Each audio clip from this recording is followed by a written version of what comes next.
Bueno, de nuevo, buenas tardes para todos y todas. Muchas gracias por estar en esta sesión del Seminario Internacional Movimientos Sociales y Problemas de Ciudad.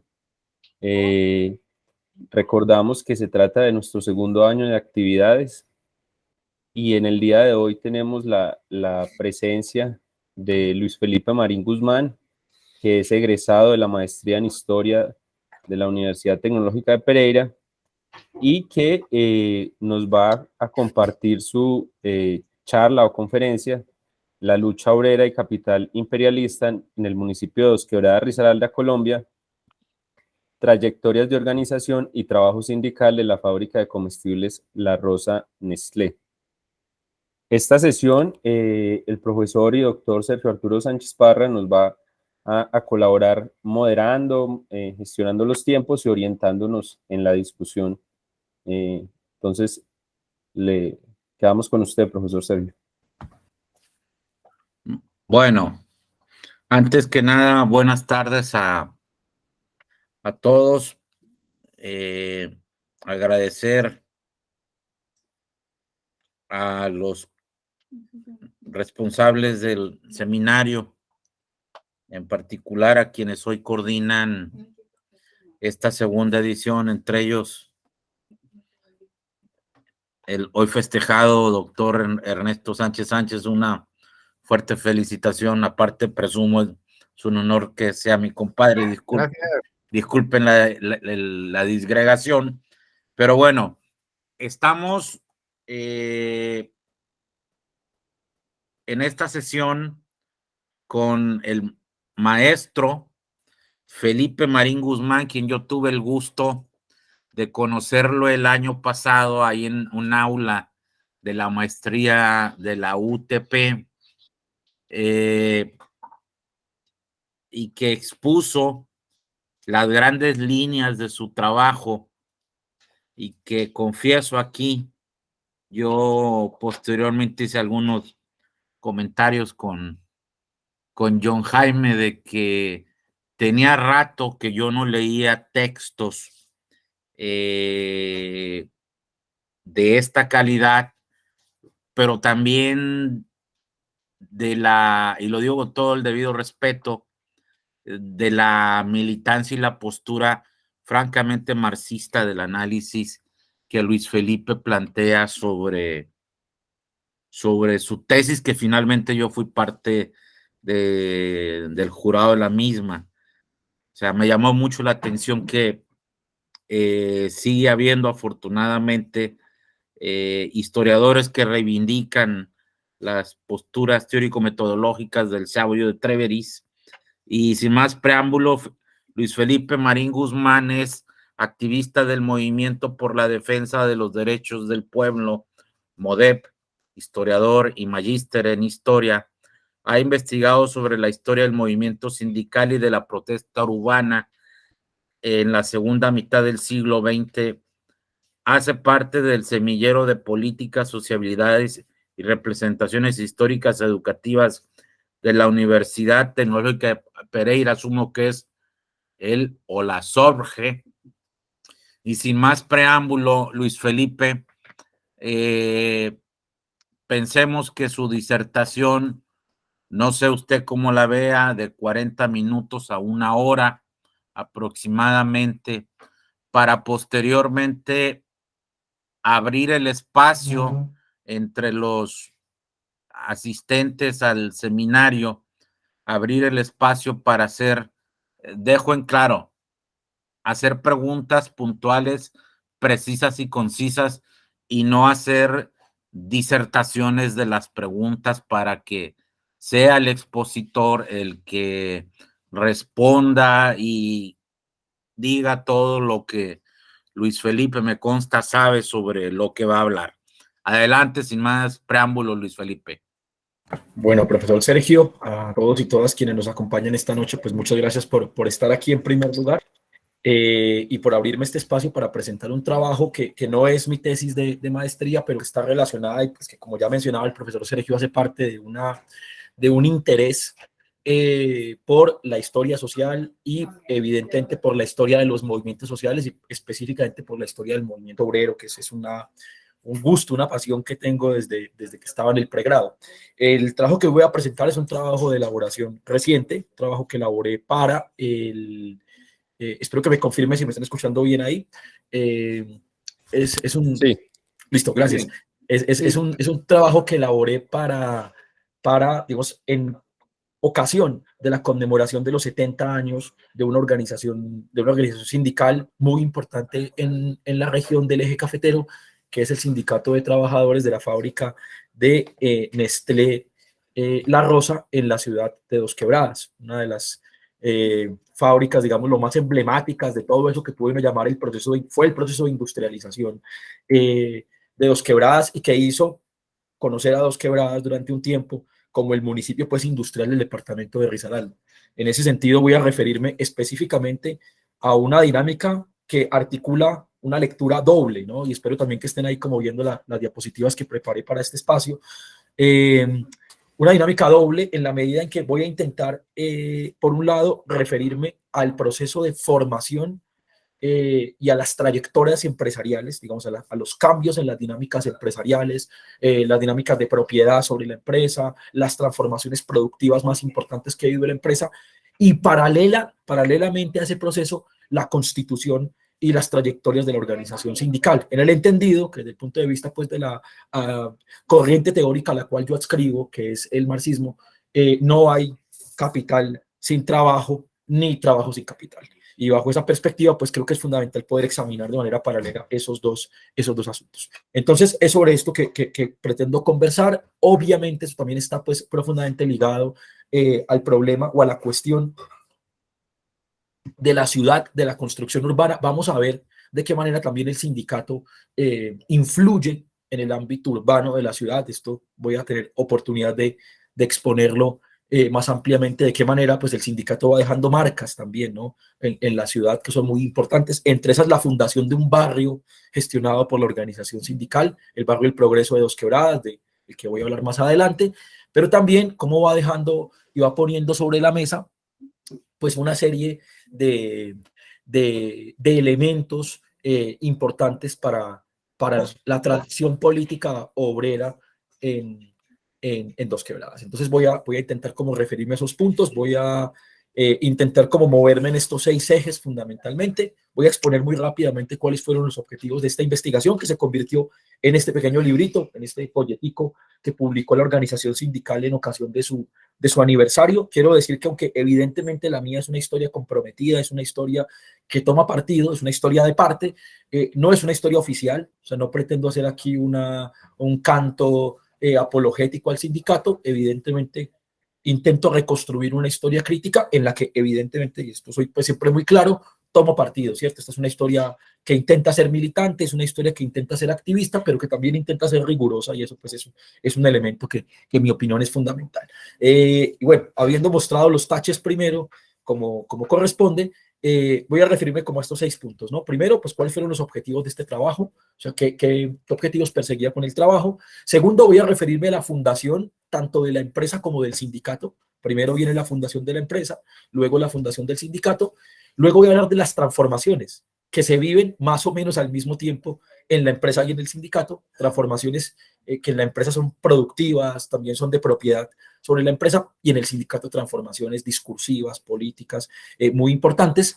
Y voy a hablar de un periodo, digamos, lo más reciente, los últimos 30 años, cuando el sindicato asume una serie de nuevos retos de la mano del sindicalismo colombiano en general, en el marco de un proceso muy profundo de reestructuración del trabajo que se vive en este país por cuenta de la agencia o el influjo de la agenda neoliberal, que evidentemente puso a los sindicatos en una nueva situación, una situación de defensiva que los obligó a agruparse, y voy a ver también ahí cómo operaron esas trayectorias un poco, y cuál es como la nueva agenda que el sindicato ha ido abriendo en el periodo reciente. Esto es un poco lo que quiero compartir con ustedes el día de hoy, y en esos 6 ejes, digamos, voy a moverme junto con unas reflexiones finales pues, que me parece que son del todo relevantes. Entonces, partiendo de este criterio, voy a decir que el objetivo fundamental del trabajo era como poder urdir una narrativa histórica sobre la organización sindical En La Rosa, ya lo decía, Comestibles La Rosa es una compañía de bastante trayectoria e importancia en el municipio de Dos Quebradas. Es una de las compañías pioneras en ese industrialismo, digamos, lo que construyó una imagen sobre Dos Quebradas como el municipio industrial de Risaralda, el polo industrial de Risaralda, ¿sí? En el proceso de separación, de desintegración de la entidad política del departamento de Caldas, que fue fundado en 1905, al calor de las reformas de Rafael Reyes. El departamento de Caldas era una entidad política que albergaba en su interior lo que hoy es Risaralda y lo que hoy es el departamento de Quindío. Digamos que en buena medida de los argumentarios, esto pues es un tema que ha manejado el profesor Jair Rodríguez y otras personas que se han dedicado a estudiar esta discusión de la separación del departamento de Caldas, pero una de los argumentarios que se esgrimen es precisamente que Risaralda ya cuenta con un polo industrial, y ese polo industrial es Dos Quebradas, y ese polo industrial en buena medida está referido a compañías textileras, algunas como Paños Ovnes, que van a ser muy importantes, pero también a la fábrica de comestibles La Rosa. Entonces, es una compañía muy importante en el contexto del municipio de Dos Quebradas, porque en la medida que refuerza pues un imaginario del municipio industrial, evidentemente una imagen que en el tiempo presente pues está venida menos por todas las dinámicas neoliberales y evidentemente todo lo que eso ha significado para el departamento y para el municipio y para el país, pero pues que esa imagen del municipio industrial, etcétera, pues fue fundamental en todas esas dinámicas. Entonces voy a referirme a la fundación entre el periodo 48 y el periodo 74, como la primera etapa de la empresa y del sindicato. En segundo lugar voy a referirme a los procesos de transformación dentro de la empresa y del sindicato entre el 72 y el 91, abarcan un periodo bastante grande, bastante conflictivo además socialmente en la sociedad colombiana y de muchas transformaciones a nivel económico y social en el país. Me referiré al debate de los retos y a la nueva agenda que se ha construido. Esto ya un poco lo había dicho, pero quería señalar que el objetivo fundamental del trabajo era poder reconstruir una historia que tuviera a los trabajadores en el centro, a la organización sindical en el centro. En Colombia, no sé cómo funcionará en México, sospecho e intuyo que puede ser igual, pero en el caso colombiano, digamos, en este país se ha construido una cultura antisindical muy importante. ¿Sí? En Colombia se ha construido un imaginario de que los sindicatos quiebran las empresas, acaban con las industrias y que no son las dinámicas del capitalismo las que quiebran las empresas, sino que son las excesivas demandas de los trabajadores las responsables de que las compañías vayan a la bancarrota. Y digamos que bajo esa perspectiva de ese imaginario antisindical, me ha interesado mucho poder darle un lugar en la historia a los sindicatos, porque evidentemente los sindicatos seguramente han cometido muchos errores, soy consciente plenamente de ello, pero también los sindicatos han acertado, y han acertado en un montón de cosas que nadie o muy poca gente se ha atrevido a decir, porque en este país, pues ser amigo de los sindicatos y en esas sociedades en las que vivimos, ser amigo de los sindicatos es muy complicado y evidentemente no tiene muchos amigos. Entonces, quise pues como con esa intencionalidad política evidente y manifiesta, urdir esa historia, esa narrativa histórica, digámoslo, anclada a una compañía emblemática para el municipio de Dos Quebradas, pero también intentando anclarla a las dinámicas políticas nacionales y globales. Es decir, que el sindicato se entendiera como un microuniverso en medio, como el fragmento de un espejo en el que podemos reflejar un tiempo, ¿sí? Una época en la que vivimos. Esa es un poco como la intención de este trabajo y poder darle pues como una perspectiva histórica a esa trayectoria del sindicato y de la empresa en paralelo, ¿no? En primer lugar, habría que decir que para referirme pues al asunto de la fundación, siendo claros pues cuáles son como los objetivos, el asunto de la fundación de la empresa, digamos que en lo que hoy en día es el departamento de Caldas, Risaralda y Quindío, esto se conoce pues aquí en Colombia como el eje cafetero, porque en buena medida pues, fue el epicentro del gran producto que permitió a Colombia insertarse en las dinámicas de la globalización capitalista, ¿cierto? Ese producto fue evidentemente el café, y esta zona fue la zona, digámoslo, epicentro de la producción cafetera durante todo el siglo XX. Hoy el eje cafetero en Colombia es otro, el departamento del Huila, pero en el siglo XX, que es el periodo que estamos mirando, el café fue pues como el producto fundamental que aparece pues como el producto que le permite a Colombia, después de un rosario de guerras civiles, de cambios constitucionales, de discusiones de guerras y de luchas muy duras entre las élites por cuál proyecto de nación construir, si uno conservador, si uno liberal, si uno centralizado, si uno federalista, si un modelo digámoslo, protector de las libertades, o un modelo más conservador, si un modelo proteccionista, un modelo de libre cambio. En medio de esos debates que marcaron el siglo XIX, digamos, el siglo XX, eso pues obviamente alejó al país de las dinámicas globales, lo aisló un poco de las dinámicas globales, y en el siglo XX lo que va a permitir que esto aparezca pues y fluya, o que el país pueda conectarse con las dinámicas globales, va a ser el café. Y aquí yo me arriesgo a plantear un término que es la idea del capitalismo cafetero. O sea, en Colombia el puntal, digamos, la base, el fundamento del desarrollo del capitalismo en Colombia es el café.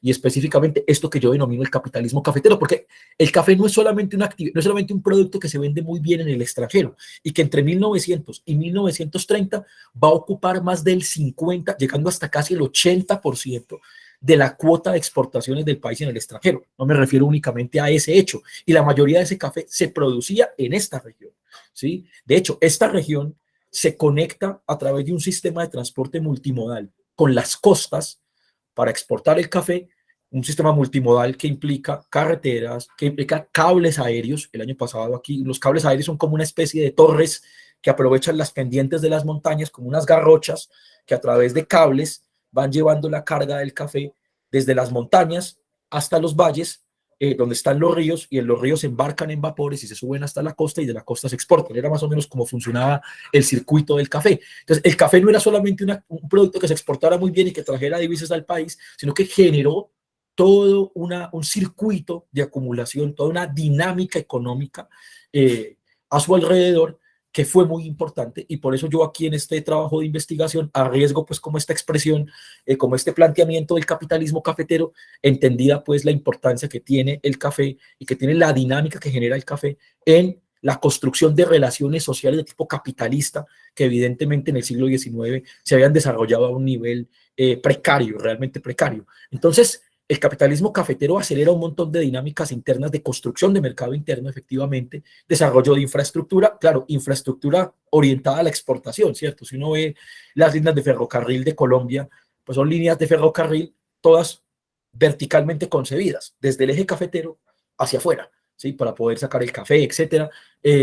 Los barcos, los cables aéreos, todo el sistema de transporte multimodal, pues para hacer la exportación del café, pero genera también un montón de dinámicas de acumulación originaria, podría llamar uno, o de acumulación primaria, mejor, de capital nacional, que desarrolla pequeñas industrias de herramientas agrícolas para hacer posible la actividad cafetera, o que genera también empresas de textiles para abastecer la demanda de una sector de cultivadores que tienen, gracias al éxito de la venta en el café, tienen capital o tienen recursos excedentes, mejor, para comprar. Y eso implica unos cambios culturales tremendos, ¿cierto? Pasar de tomar chicha a tomar cerveza, de ponerse alpargates a ponerse zapatos. Bueno, hay unos cambios ahí muy importantes, y esta región es el epicentro de todo eso. Pero evidentemente no es solamente un capital nacional el que se desarrolla, aunque sí es mayoritariamente nacional, el que se desarrolla alrededor del café. Eso también atrae la mirada del capital imperialista en ciertos renglones, o el capital extranjero, digo yo aquí. Para que nos entendamos, uso ese término imperialista, pues esa categoría leninista del imperialismo, pero entonces llegan una cantidad o unos sectores de capital extranjero queriendo invertir en algunas actividades que el capital nacional no logra copar, ¿sí? La mayoría del trabajo lo hace capital nacional, o sea, la cosecha, la siembra, el cuidado, el cultivo del café, el transporte, la mayoría de eso se ocupa el capital nacional. Pero hay una actividad que tiene que ver con la exportación, donde el capital nacional no alcanza a llegar, ¿sí? Y ahí aparece una compañía que va a ser fundamental para la fundación de la Rosa. Esa compañía se llama la Grace Limitada. La Grace Limitada es una compañía naviera de capital irlandés y norteamericano, producto de una fusión que se hizo por allá a finales del siglo XIX. Una empresa irlandesa se fusiona con una compañía norteamericana, fundan la Grace, y la Grace es la compañía que va a llegar a Colombia viendo el auge del café a comienzos del siglo XX, y va a decir: nosotros nos ofrecemos para transportar desde Barranquilla hacia los diferentes puertos, y Cartagena hacia los diferentes puertos del mundo, el café colombiano, ¿sí? Y durante todo el siglo XX, la Grace va a cumplir ese papel. Eso hace que la Grace se vaya acercando a estas tierras y empiece paulatinamente a adquirir una serie de propiedades en la región.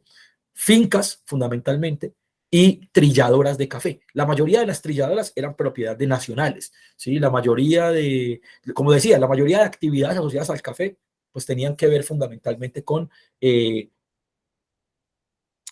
capital nacional. Pero, esa actividad económica en particular quedó en manos de la Grace y la Grace cumplió buena parte. Dicen algunos registros que hasta el 70% de lo exportado desde los puertos colombianos hacia el extranjero se iba en barcos de la Grace. La Grace entonces va a ser pues como el principal exportador, el principal transporte de ese café exportado, y eso va a implicar la construcción de una serie de relaciones en esta zona, adquisición de unas haciendas en Chinchiná, haciendas cafeteras, de unas trilladoras en Pereira y en Manizales, donde se procesa el café. O sea, van a empezar a acercarse a la cadena de valor de la producción cafetera, ¿sí? Aunque con una participación minoritaria, y van dejando una cosa que aquí se va a volver muy común, que son agentes. O sea, agentes, algunas veces colombianos, otras veces extranjeros de la empresa, que están aquí viendo a ver qué negocios nuevos se pueden hacer, ¿sí? Y constituyen sociedades y tienen oficinas en estas ciudades. Incluso en la ciudad de Manizales pues es muy notoria, ¿no?, la presencia, por ejemplo, en la ciudad, en el centro de la ciudad, de unos edificios diseñados de la manera europea, que eran en buena medida ocupados pues por estos agentes o por esas empresas extranjeras que de alguna manera estaban aquí pues como ávidos buscando negocios en medio pues del boom del café en la primera treintena del siglo XX. Entonces la Grace empieza en un proceso de acercamiento, y en 1947-48 toma una decisión en medio además de una coyuntura muy dura en Colombia, a la que me voy a referir más adelante, que es la violencia política de Colombia. Digamos, en la década del 50, después de unas coyunturas muy, muy complejas, se ocurre, pues, o emerge entre la década del 40 y el 50, lo que se conoce como el periodo de la violencia con mayúsculas, ¿cierto? Sobre la violencia con mayúsculas, que es ese periodo que abarca entre 1948, 46, 53, 54, hasta el 58 podríamos llevarlo. Esto depende de los autores.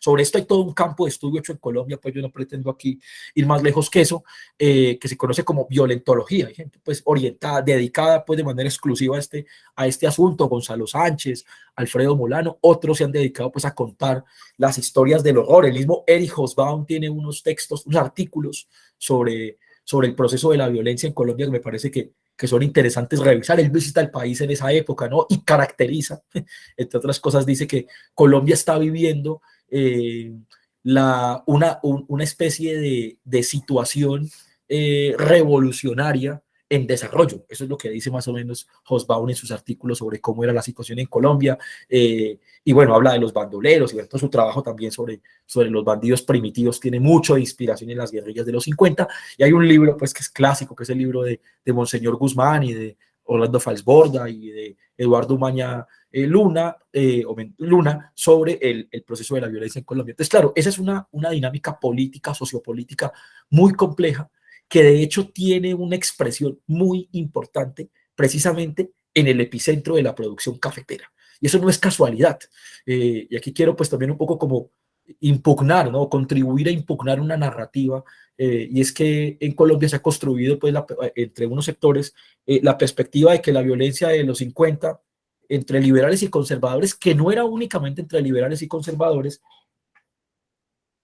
se explica únicamente por el odio fratricida, irracional, de gente que ayer eran hermanos y mañana son enemigos. Se convierten en enemigos casi que por obra y gracia del Espíritu Santo. No, detrás de esto hay determinantes económicos y sociales muy profundos, ¿sí? Entre esos, el interés de sectores políticos de los partidos tradicionales de hacer una guerra para reordenar la propiedad del campo, ¿sí? Esto lo plantea muy claramente Jacques April, en un texto que se llama La urbanización en Colombia, en el que muestra claramente la relación que hay entre la violencia política de los 50, que tuvo como epicentro precisamente el epicentro de la riqueza nacional, porque hay una disputa por esa renta del café y hay un cambio de las relaciones de propiedad. Los minifundios cafeteros se convierten en latifundios en plena expansión, ¿Qué explica eso? Pues la violencia. Efectivamente, una dinámica de violencia que dejó 250.000 muertos, según algunos cálculos, y del que esta región fue epicentro fundamental. Entonces, claro, en medio de todo ese contexto, bonanza económica por un lado y violencia política por otro, en la década del 50, la Grace tiene la idea de diversificar sus actividades en esta región. Y se le ocurre la idea de poner una empresa de comestibles. Va a hacer varios intentos, algunos en la zona de Cerritos, no lo convencen finalmente ahí y termina yéndose a la zona de Santa Rosa, tampoco termina muy convencido ahí y termina poniendo la empresa en 1949 en un antiguo hipódromo. Bueno, esto es como un cartel de la Grace, así se veían las navieras de la Grace que transportaban no solamente, tenía como dos líneas, ¿no? Tenía la línea de transporte de carga y el transporte de pasajeros en cruceros de lujo, pero no era solamente digamos que eran como dos posibilidades, decía, ¿no? Una en Cerritos y la otra en Santa Rosa, finalmente terminan asentándose en el corregimiento de Dos Quebradas, que hoy en día es municipio de Dos Quebradas, del municipio de Santa Rosa de Cabal. Y ahí, entre el año 46 y 49, empiezan a explorar, esto lo recoge el profesor Jaime Montoya en un trabajo que tiene sobre la historia empresarial del municipio de Pereira y Dos Quebradas,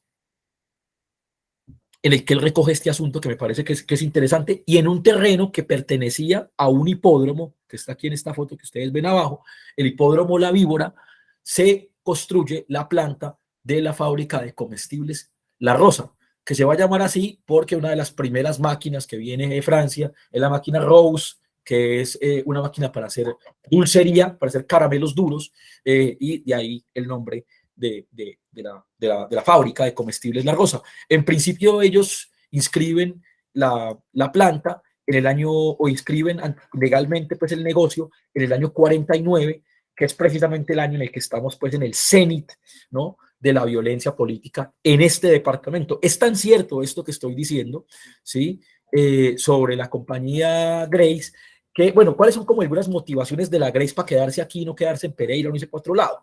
Fundamentalmente, que ellos ven que esta es una ciudad en crecimiento y en expansión, claro, y esto lo sabemos pues por algunas declaraciones que el profesor Montoya Ferrer pues recoge ahí de algunos exgerentes de la fábrica La Rosa, y también por algunas entrevistas que pude hacer o de alguna documentación que pude pues como ver sobre esos primeros años de la empresa. Y parece que los argumentos que hicieron decantarse a la Grace por la ubicación que tuvo finalmente la fábrica fueron tres.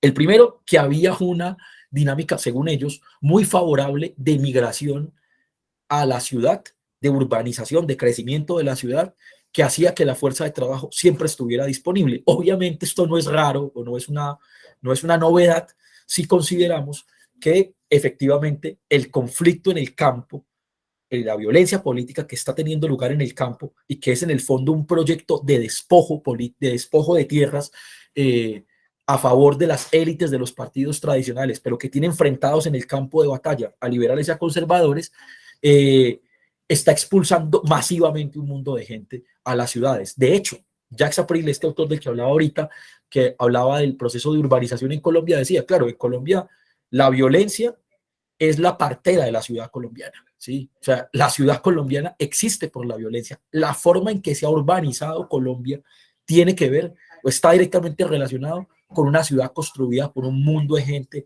desplazada. Obviamente esto no niega la agencia de las élites, no niega la importancia que han tenido los planes de renovación urbana o que han tenido los intentos de las élites por intervenir a través de múltiples formas de sociabilidad la ciudad, pero también reconoce esa otra cara de la ciudad, ¿sí? Esa cara olvidada, esa cara excluida, la cara de la invasión, la cara, cuando hablamos aquí de invasión hablamos de barrios construidos en zonas periféricas de la ciudad, en zonas incluso de riesgo, levantadas con guaduas, con materiales precarios para construir ahí una vivienda. Entonces, claro, efectivamente ellos ven una dinámica de una ciudad en expansión, y esas es como las palabras de uno de los enviados de la Grace a Dos Quebradas: hay una ciudad en expansión. Pues claro, porque hay una dinámica de violencia expulsando gente del campo a la ciudad.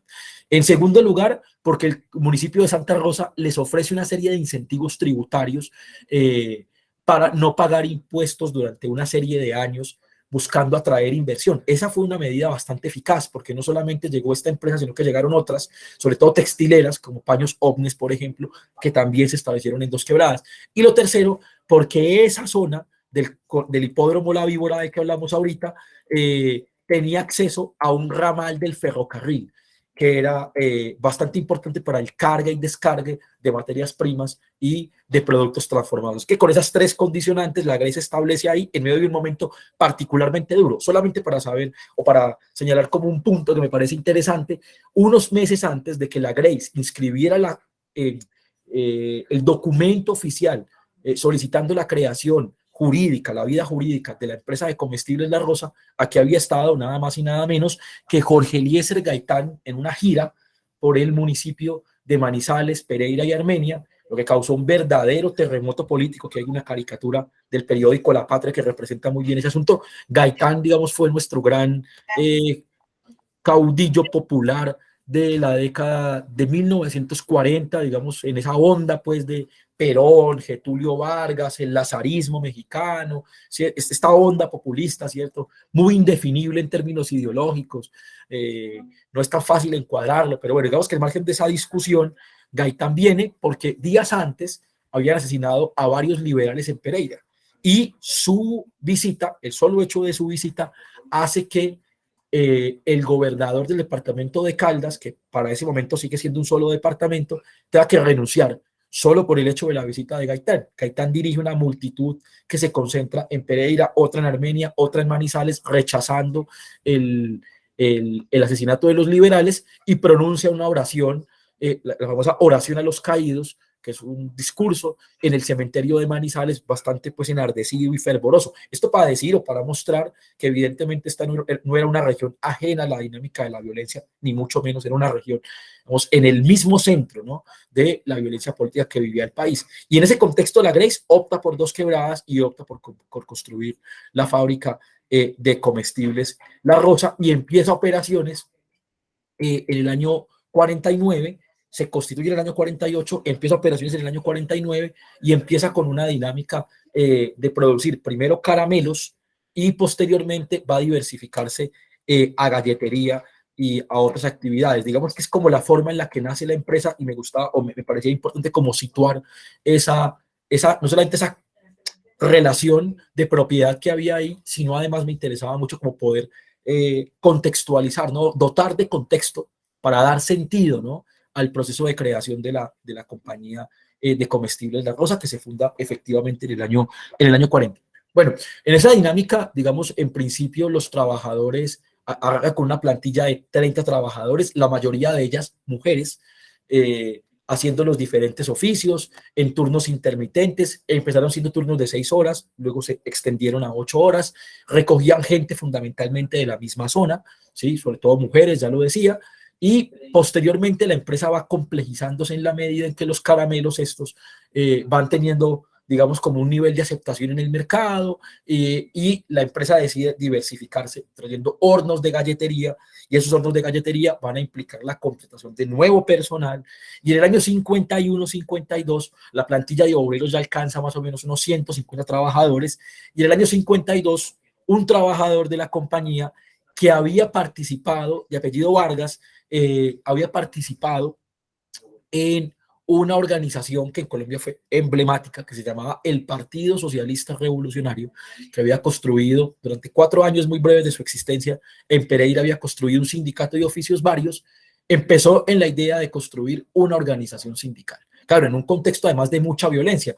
El profesor Medófilo Medina tiene un planteamiento en un libro que se llama 30 años de lucha del Partido Comunista, que en este periodo de la década del 50 y el 40, el sindicato, que venía en la década del 20 y del 30 en un auge tremendo de acciones de masas, de movilizaciones, pierde fuerza, y el movimiento campesino y agrario es el que asume, digamos, el protagonismo del conflicto social en el país. Es una época de mucha represión del movimiento sindical, de práctica ilegalización de una de las centrales sindicales. Hay que recordar que el bipartidismo en Colombia era tanto que aquí habían, para la década del 50, 2 centrales obreras reconocidas, una por cada partido tradicional.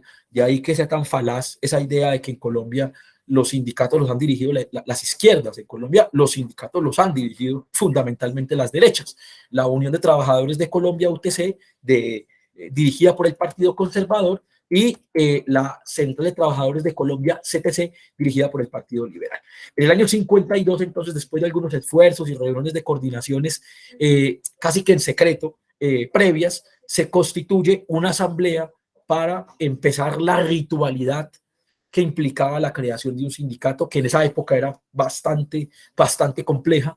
Si crear un sindicato, en Colombia se hizo famosa una frase que no valido que fuera exactamente así, pero que algo de verdad tenía, ¿no?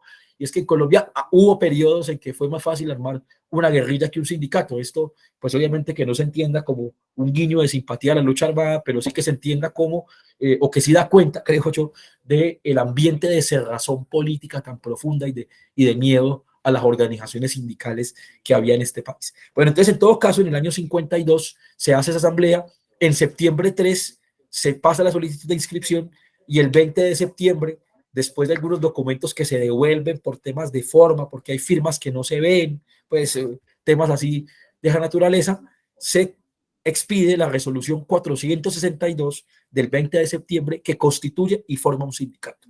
Sindicato que cuenta en principio con esta cantidad de afiliados, es la primera plantilla de afiliados, priman las mujeres, pero aquí también va a haber una cosa interesante: un sindicato, una empresa donde la mayoría de la fuerza de trabajo son mujeres, pero históricamente la mayoría de las directivas son hombres. Creo que también aquí hay todo un asunto sobre el cual hay que reflexionar también autocríticamente, creo yo, por parte de las organizaciones sindicales en términos de cuál es su capacidad de incluir y de vincular realmente a las mujeres a la actividad sindical. En todo caso, se constituye el sindicato, y el sindicato se constituye muy claramente encuadrado en la doctrina de la Central de Trabajadores conservadora. El sindicalismo conservador en Colombia tenía unas características muy particulares. Era un sindicalismo de conciliación, no era un sindicalismo de reivindicación, era un sindicalismo que promovía los principios de la conciliación, los principios de la negociación, antes que los principios, digamos, de la lucha, de la huelga, de la organización autónoma, de las ideas de izquierda. Incluso este sindicato fue el más beligerante en defender el carácter supuestamente apolítico, ¿no?, que tienen las organizaciones sindicales. Y digo supuestamente porque me gusta siempre que digo esto recordar una idea de García Márquez, que decía que en Colombia a la derecha solamente le gustaban los sindicatos apolíticos cuando los sindicatos eran de izquierda, pero cuando los sindicatos eran de derecha le parecían muy bien que los sindicatos fueran partidistas. En todo caso, en el año entre el 52 que se constituye el sindicato y el 61 no hay negociaciones colectivas. Digamos que una de las actividades principales de las organizaciones sindicales son las negociaciones colectivas, los pactos colectivos. Sindicato se sienta, la empresa se sienta, hacen una negociación mediante unas peticiones de los trabajadores o a partir de unas peticiones de los trabajadores, y se constituye un acuerdo para mejorar la vida de los trabajadores. Entre el 52 y el 61 no hubo absolutamente ninguna negociación. Y lo que hemos podido encontrar es que a la primera generación de sindicalistas, en medio del proceso de violencia política tan complejo que vivió el país, simple y llanamente le daba susto la posibilidad de presentar un pliego y desatar de alguna manera la furia de los patrones, ¿no? El 27 de marzo del 61, cuando ya el país está en un momento distinto, ya ha pasado, digamos, ese pico duro de la violencia política, ya estamos en pleno Frente Nacional, que fue este pacto bipartidista de liberales y conservadores para turnarse el poder cada 4 años y turnarse toda la torta burocrática del Estado.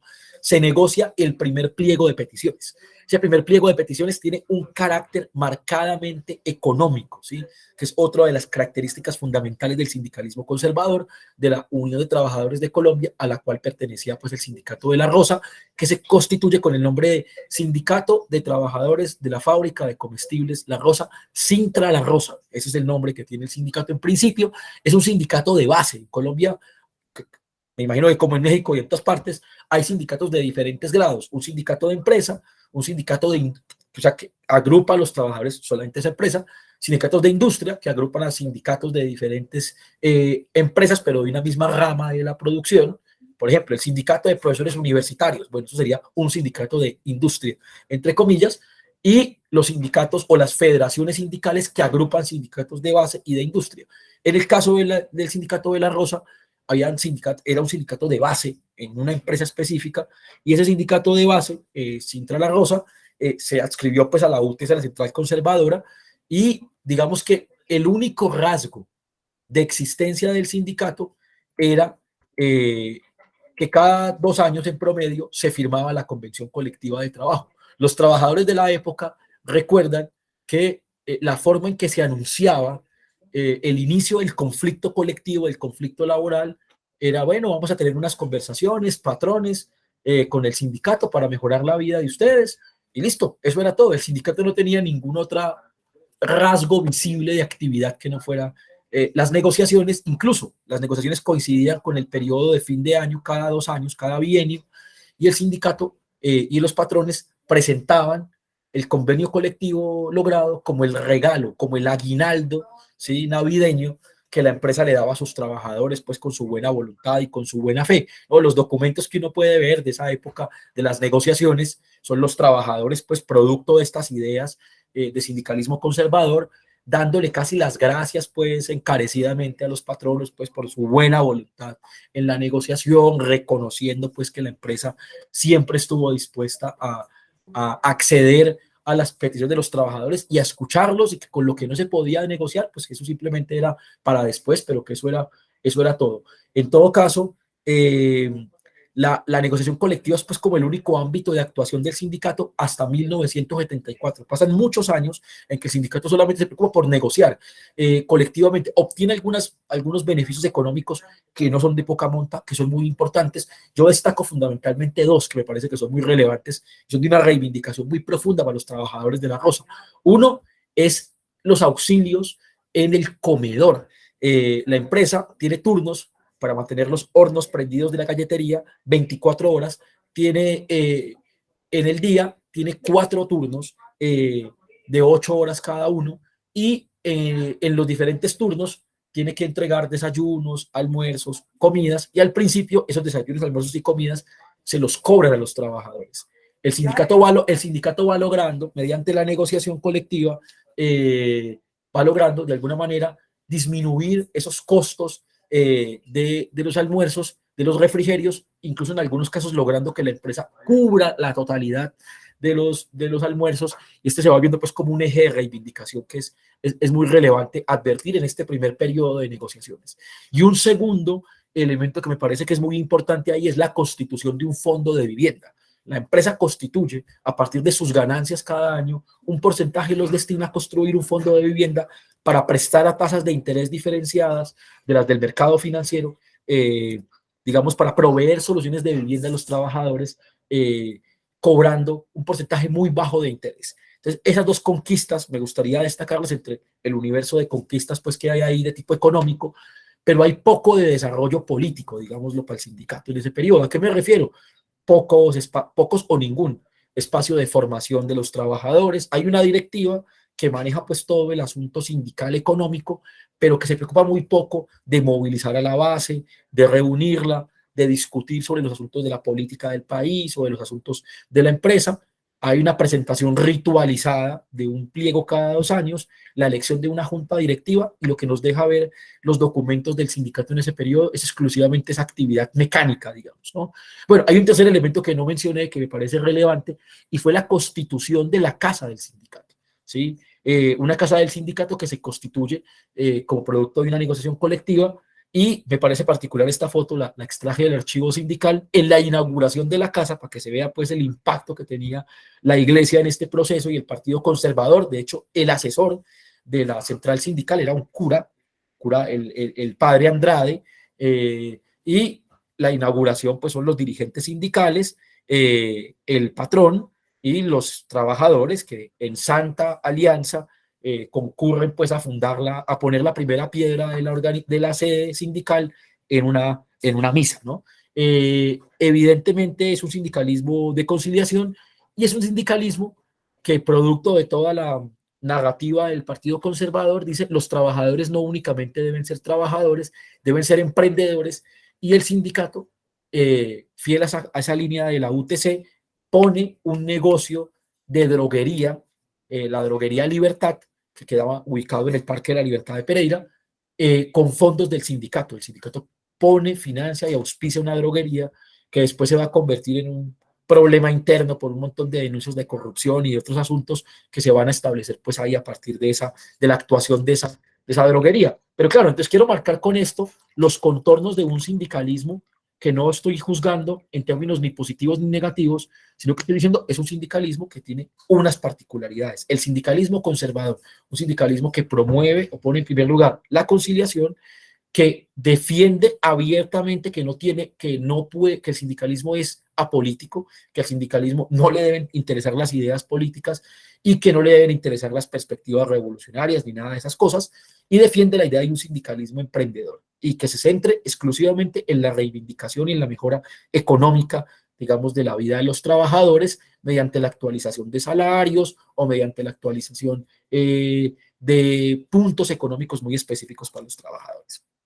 Esto se prolonga así más o menos hasta mediados de la década del 60 y la década del 70, en el que la empresa vive una transformación muy importante. Resulta que entre el periodo 68 al 74, Colombia ha impuesto, producto pues de todos estos protocolos, el protocolo andino económico que se firma en Cartagena, ha puesto una serie de restricciones para que las compañías extranjeras sean dueñas de la totalidad de la empresa, ¿sí?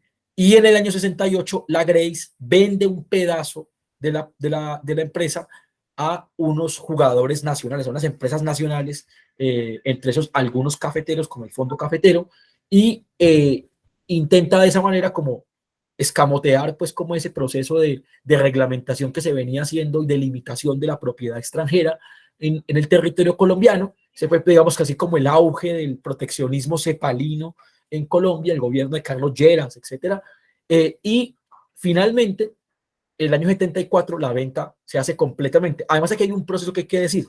Dijimos al principio de esta exposición que la Grace tenía una compañía que no había logrado, o bien, que era producto de una situación, y es que las élites nacionales no habían logrado meterse, digámoslo, en la dinámica de la producción o de la exportación cafetera.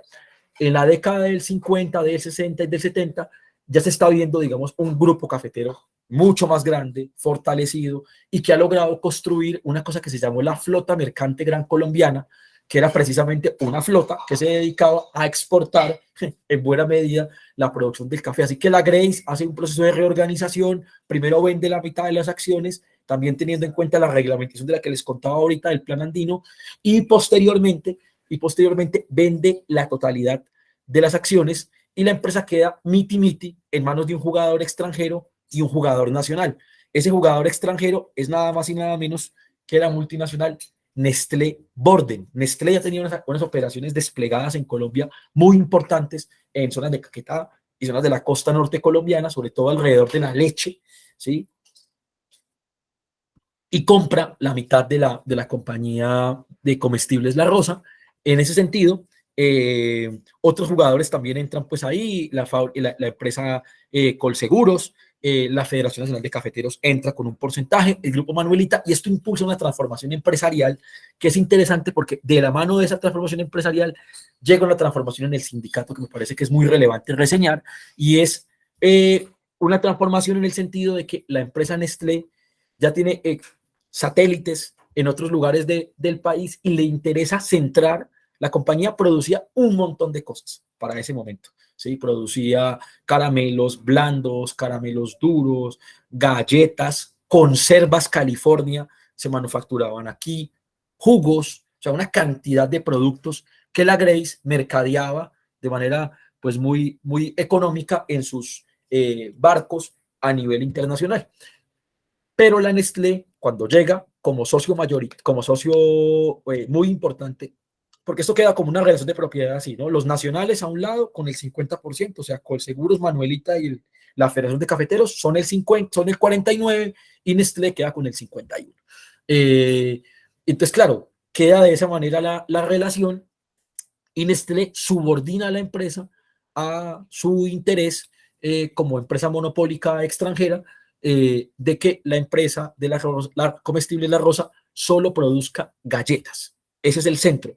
Toda la otra producción se acaba y eso obliga a una reorganización muy importante de la empresa, ¿sí? Una reorganización para que todas las demás líneas de trabajo y producción se conviertan en producción exclusiva de galletas. De hecho, exclusivamente o de manera particularmente importante de las emblemáticas galletas saltinas, ¿sí? Que son las galletas más importantes, pues, con las que, de hecho, hoy en día es el producto insignia, digamos así, de la fábrica de comestibles La Rosa. Entonces, en ese contexto hay una transformación empresarial y hay una serie de procesos de reorganización internas muy importantes que van a demandar una fuerza de trabajo más cualificada, mecánicos porque llegan máquinas nuevas, necesitan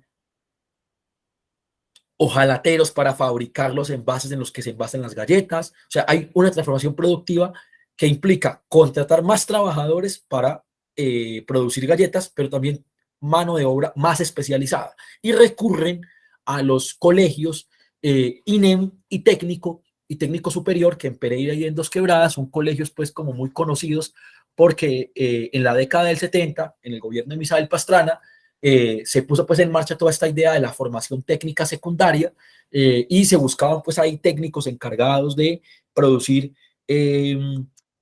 o con habilidades, digamos, en mecánica, metalistería, etcétera, y allí van a encontrar o van a ir con unas campañas pues como de vinculación a la fábrica de comestibles La Rosa y se van a traer una generación de personajes que los colegios en ese momento en Pereira y en todo el país eran un hervidero de ideas políticas, ¿sí? Un hervidero de discusiones, de debates muy intensos. En la década del 70 había habido unas movilizaciones estudiantiles enormes de la mano de lo que el historiador Carlos Aguirre pues llama este momento de rebelión histórica universal, que fue el 68 y que aquí algunos dicen, y esto habría que discutirlo más, que fue el 71, y entonces claro, esos estudiantes profesionales se volvieron después profesores y toda esa carga política llega al colegio, además a través del teatro. En Colombia hay una sociabilidad muy importante que posibilitó la vinculación de miles de personas a las ideas de izquierda y radicales, fue el teatro.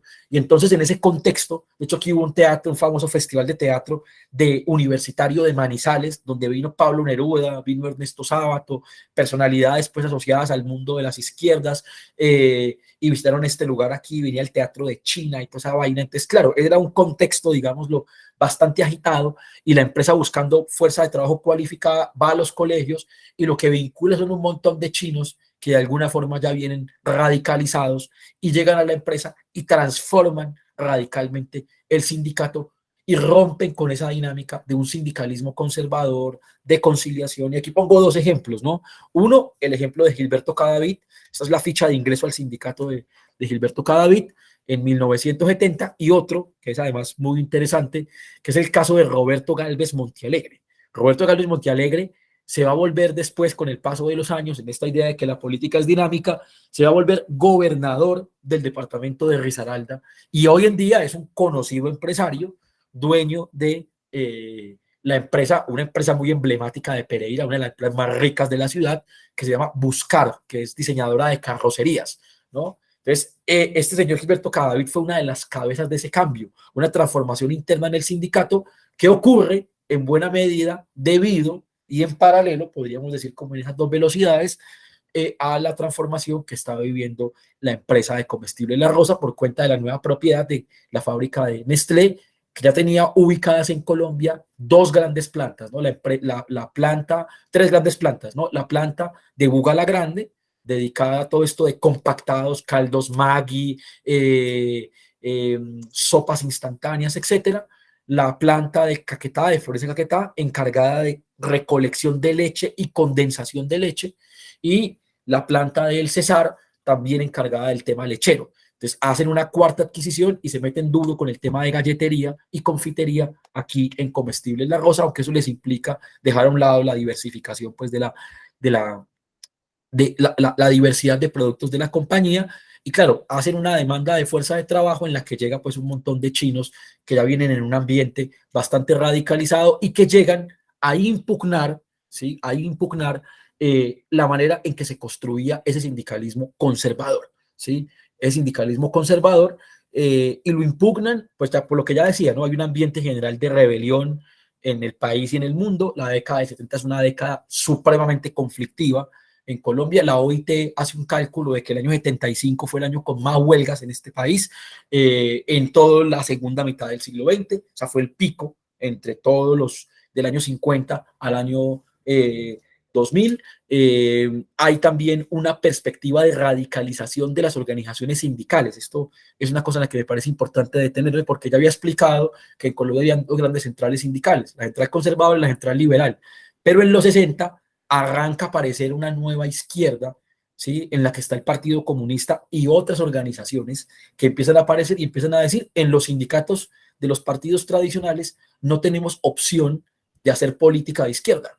Queremos construir un sindicalismo de izquierda. Y en Colombia se construye no una organización, sino un campo muy diverso de sindicatos de base, de industria, que se hacen llamar el sindicalismo independiente y clasista, que empieza a tomar forma más o menos en la década del 70, pero que se potencia de manera fundamental en la década del 70. Es un sindicalismo que no está alineado con ninguna de las centrales, ni con la liberal ni con la conservadora.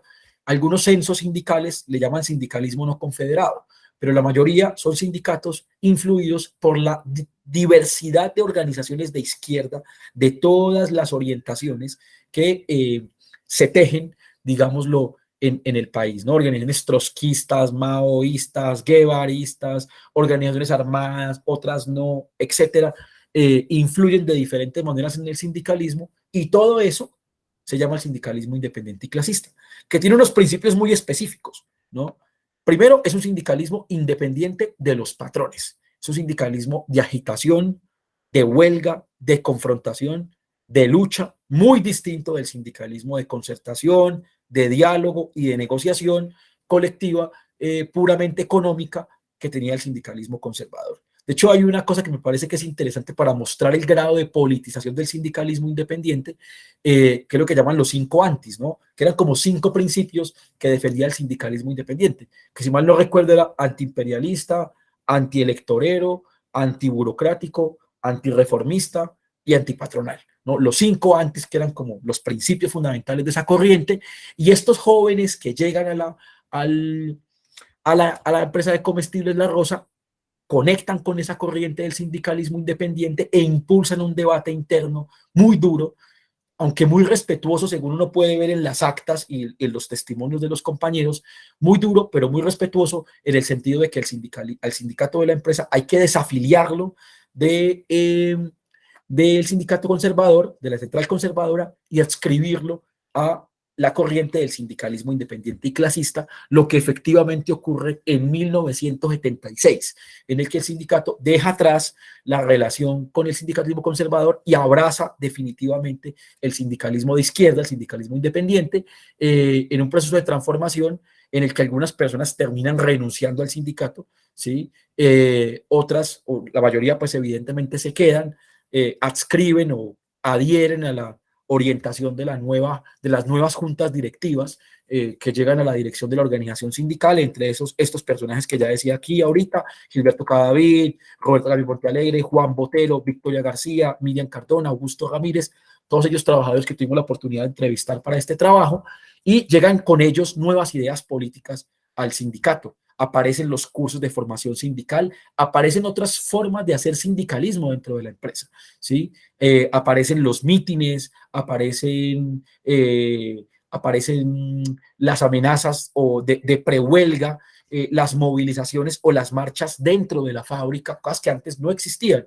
También se hacía una cosa que se llamaba la Operación Pito, que era como en tiempos de conflicto colectivo, para calentar el conflicto, lo que hacían los trabajadores era que llevaban pitos a las líneas de trabajo, y cuando llegaban los patronos pitaban todos al mismo tiempo, pues para mostrar.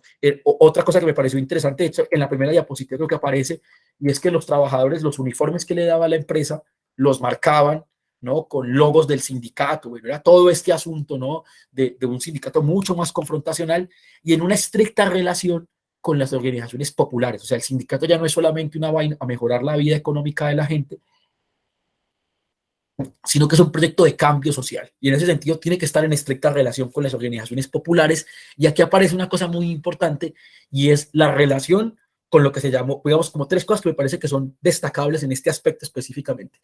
Uno, la relación con una corriente de ambientalistas de izquierda, encabezada por el profesor Guillermo Castaño, que se llama los grupos ecológicos de Risaralda, ¿sí? Que tuvieron en el sindicato de comestibles La Rosa uno de sus impulsores principales. Esta organización, que se creó en el año 78, de hecho se crea en las instalaciones del sindicato, en la sede sindical, y con recursos del sindicato, es una organización que se dedica a poner el conflicto ambiental en clave política y de lucha de clases, desde una lectura marxista, de un montón de autores que para ese momento, en la izquierda esclerotizada colombiana, que solo leía los manuales de la Unión Soviética y la revista China Reconstruye, eso era una cosa inédita. O sea, llegaba aquí, por ejemplo, Manuel Sacristán, Tibaldi, o sea, un montón de autores que desde el marxismo intentaban discutir el problema ambiental.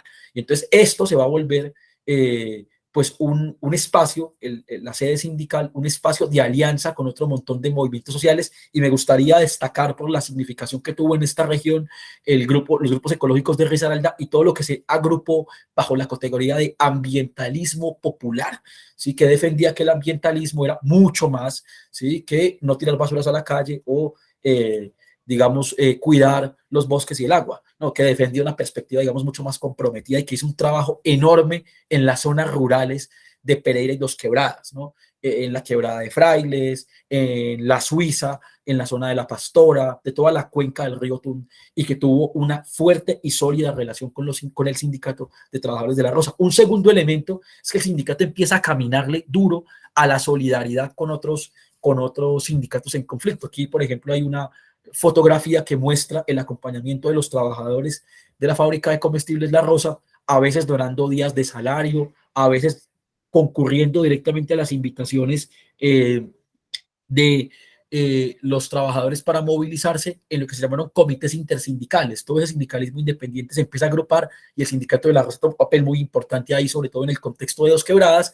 Y lo tercero que me gustaría marcar, pues, es la construcción del barrio del Progreso, ¿sí? El sindicato, viendo que el fondo de vivienda, en la medida en que crecía la plantilla de trabajadores, no era suficiente, ¿no? para dar soluciones de vivienda de manera rápida y efectiva a los trabajadores, empieza a plantearse con la empresa la construcción, o bien la adquisición mediante un convenio, gobernación, empresa, alcaldía de Dos Quebradas y sindicato, la adquisición de un terreno para la construcción de un barrio en el que vivieran los trabajadores de la fábrica de comestibles La Rosa. Ese barrio se llama el barrio El Progreso, y uno de los impulsores principales de esto van a ser Juan Botero y Roberto Galvez Montealegre. Entonces, evidentemente hay un sindicato pues ahí como metido, digamos, en el proceso,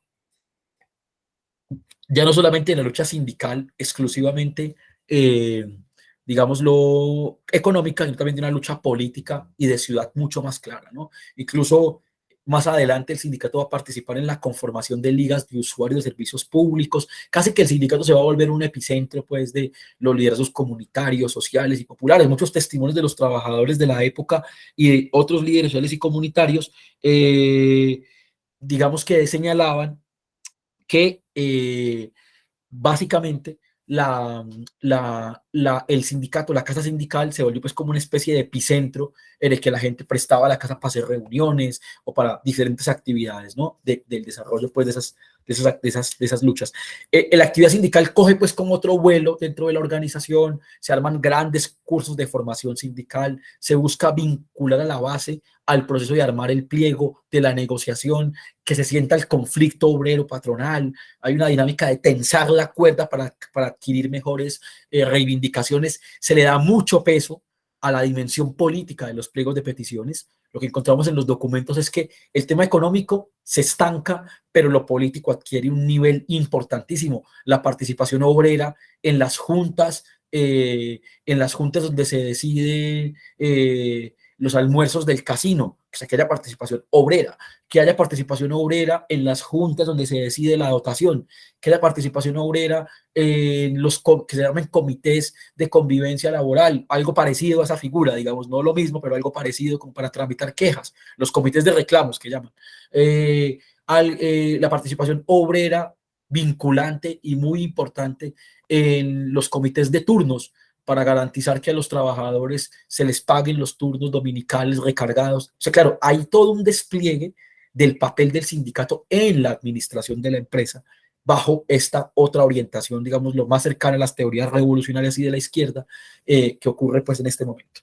Finalmente, toda esta agitación va a llevar a que en el año 87 ocurra pues una cosa que se venía preparando y sobre la cual hay hondas discusiones al interior del sindicato, que es la famosa huelga del 24 de febrero de 1987. Una huelga en la que los trabajadores ocupan la empresa en medio de un conflicto colectivo. Digamos, el florero de Llorente va a ser una negociación alrededor del tema salarial y del tema del fondo de vivienda. Finalmente no pueden ponerse de acuerdo, se agotan los términos y en medio de este ambiente de radicalización que había en el sindicato y que se había creado, pero ese trabajo, los trabajadores votan la huelga creyendo que es el mejor camino para negociar lo que necesitan,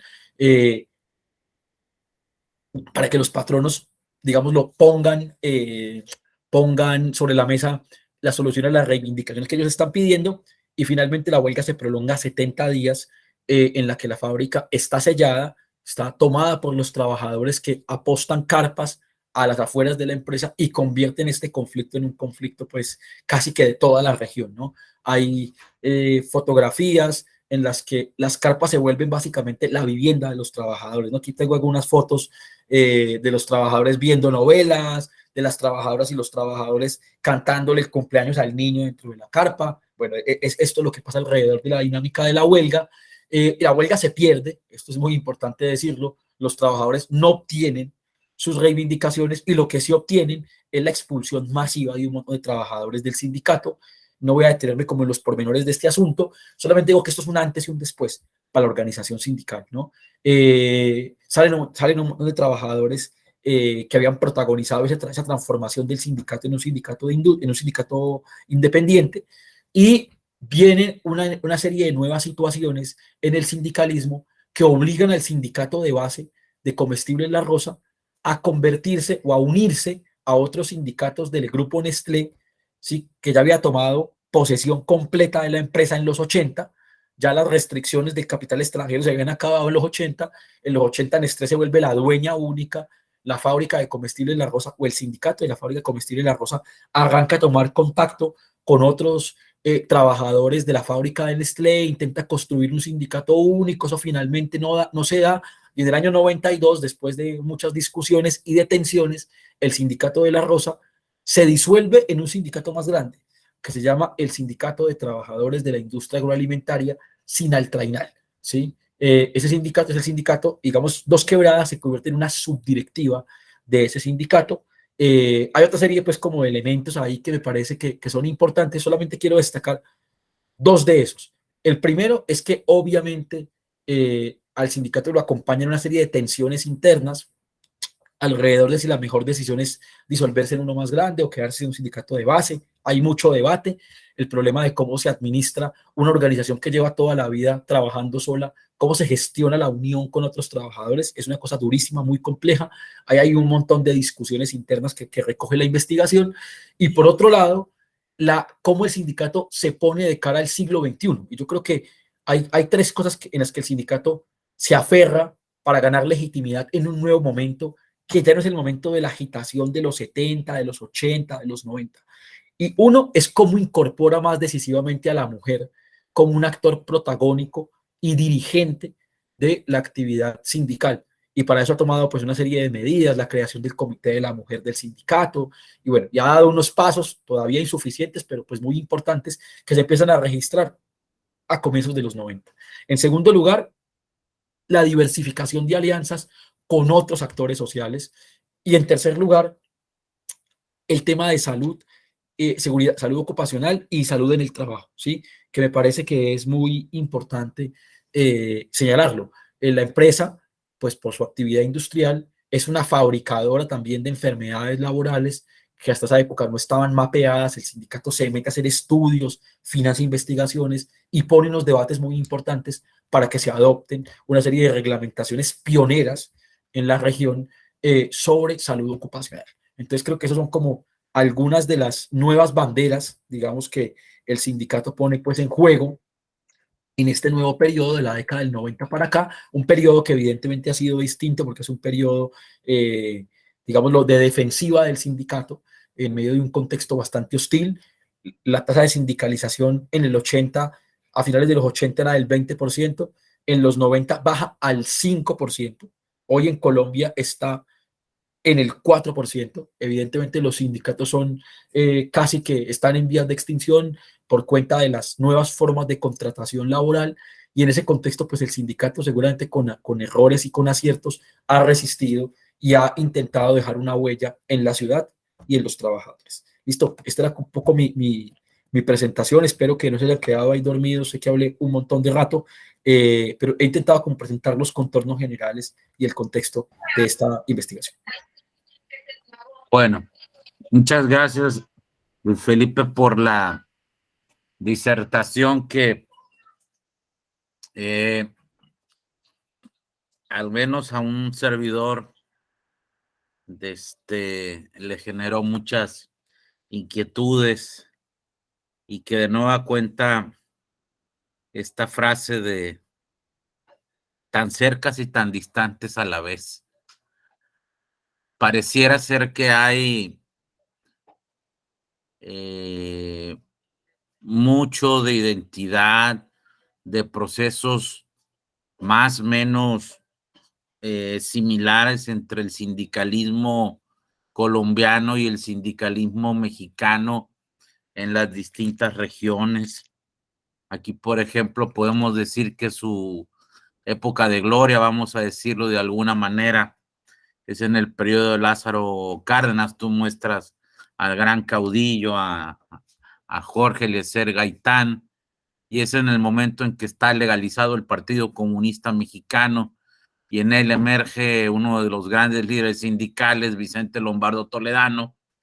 Pero después llega el discurso de la unidad nacional, la industrialización sustitutiva, el anticomunismo de la Guerra Fría, y llega como presidente el último militar que gobernó a nuestro país, Manuel Ávila Camacho, con su discurso de unidad nacional, y de los sindicatos y de donde sea se expulsaron a todos los comunistas, proceso que se va a profundizar con el cachorro de la revolución, el primer presidente civil en México, Luis Alemán Valdés. Igual te escuchaba el sindicalismo católico. Aquí también hay fenómenos de esa naturaleza, particularmente procesos nacionales en una ciudad que se presume como conservadora, aunque hay mucho de mitificación en ello. Guadalajara, Jalisco, la ciudad segunda más importante del país.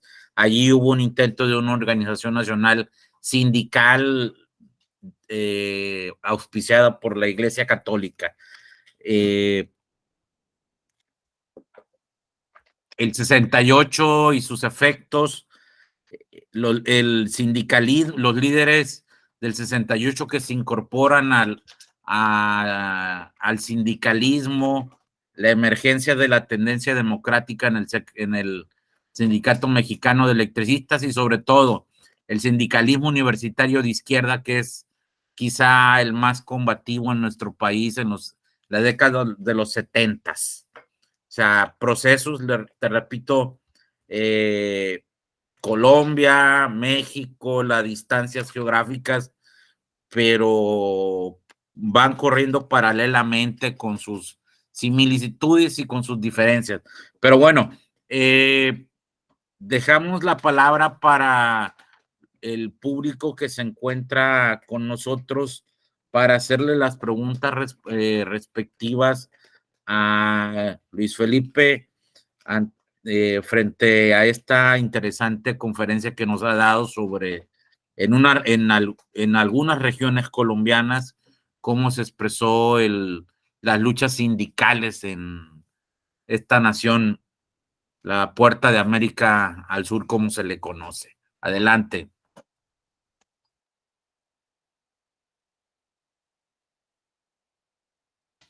Blas, y posteriormente Jesús Bojórquez. Sí, buenas tardes. ¿Sí me escuchan? Sí, Sí, perfecto. Muchas gracias. Buenas tardes. Pues gracias por la invitación para estar en esta conferencia tan interesante.